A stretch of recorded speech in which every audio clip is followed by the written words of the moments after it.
আজকে এখানে আপনাদের মাঝে আমি অতি ক্ষুদ্র মানুষ গোপাল চন্দ্র মজুমদার আসতে পেরে নিজেকে অনেক ধন্য মনে করছি। আপনাদের সবাইকে জানাচ্ছি শারদীয় দুর্গোৎসবের শুভেচ্ছা। আসলে যিনি দাদা আমাকে পরিচয় করে দিলেন, আমি ওনাকে ভালো করে চিনতে পারিনি। আমি এখানে খুবই দুঃখিত। আমি শুনেছি অমল আমার বন্ধু বড় ভাই না ছোট? আমার ছোট ভাই। আচ্ছা, আমি খুব দুঃখিত। আসলে আমি এটা সঠিকভাবে জানতাম না। এইমাত্রই তার সঙ্গে আমার পরিচয় হলো। দাদা আসলে অনেক বেশি করে বলেছেন আমার সম্পর্কে। আমি আসলে অতি ক্ষুদ্র মানুষ। তখন আমাকে মাঝে মাঝে গোয়ালিপাড়া, হাসিমপুর গ্রামে পারিবারিক প্রয়োজনে আসতে হতো। আমাদের যে কোনো পরিবারের পূজা বা অন্য কোনো অনুষ্ঠানে যে সমস্ত মানুষ অত্যাবশ্যকীয় ছিল তারা সবাই হাসিমপুর বাস করে। সেজন্য আমাকে সেখানে আসতে হতো এবং সেইগুলোকে গোয়ালিপাড়াও আসতে হতো। আমি গত কয়েক বছর ধরে নিয়মিত এখানে আসছি। আমার বন্ধু আমাকে সবসময় নিমন্ত্রণ করেন।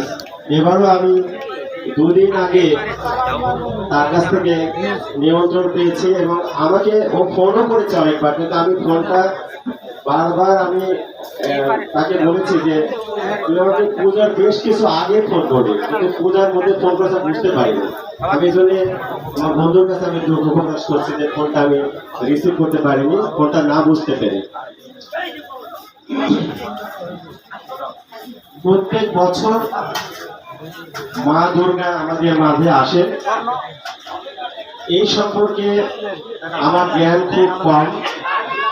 দুর্গোৎসবের এই অনুষ্ঠানে আপনারা আজকে যারা উপস্থিত হয়েছে, আমি সবাইকে শারদীয় শুভেচ্ছা জানাচ্ছি।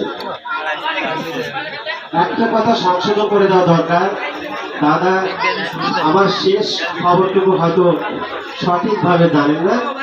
আমি এখন আর পিজি হাসপাতালে কর্মরত নই।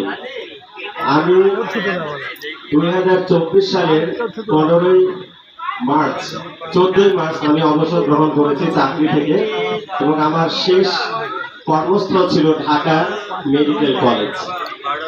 সুতরাং আমি এখন আর পিজি হাসপাতালে কর্মরত নই। আমার অতি আনন্দ লাগছে এখানে এসে। সবাই এত গণ্যমান্য ব্যক্তি আমার সামনে উপস্থিত আছেন, তারপরও তিনি আমাকে কিছু বলার এখানে সুযোগ করে দিয়েছেন। আমার এই গোয়ালিপাড়া মন্দিরে এসে সবসময় আমার একটা কথা মনে পড়ে যে পুজোর যেখানে যত কিছুই হোক না কেন, যত বড় মন্দির থাক না কেন, যত উৎসব হোক না কেন, কিন্তু নিজের বাড়ির পাশে, নিজের গ্রামে বা নিজের এলাকার মন্দিরে পুজো দেখার আনন্দটাই আলাদা। সেই কারণে প্রতি বছর ঢাকাতে প্রচুর পূজা হয়। একদম 10 হাত পর পর প্রতিমা আছে ঢাকা শহরে, একদম 10 হাত পর পর। কিন্তু সবকিছু ফেলে আমার এই এলাকায় আসলে যে আনন্দ হয়, যে ভালো লাগে, সেটা কিন্তু আমি ঢাকায় পাই না। কারণ ওখানে আমার মনে হয় সব মানুষই আমার অচেনা।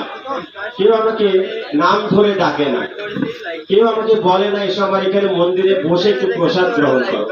ওখানে সবাই যাচ্ছে চলে যাচ্ছে, কেউ কারো জন্য দাঁড়ায় না।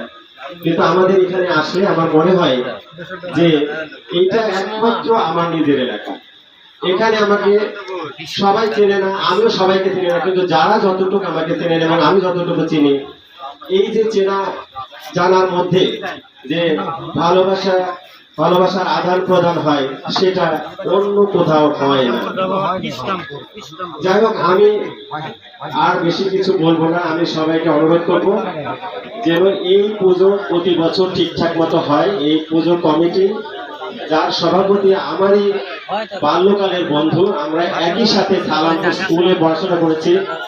আমার বন্ধু বারবার আমাকে সব বলে যে তুমি যখনই সময় পাবে এখানে আসবে। আসলে সবারই কর্মব্যস্ততা থাকে, সেজন্য হয়তো সবসময় আমি আসতে পারি না, তবে চেষ্টা করি সবসময়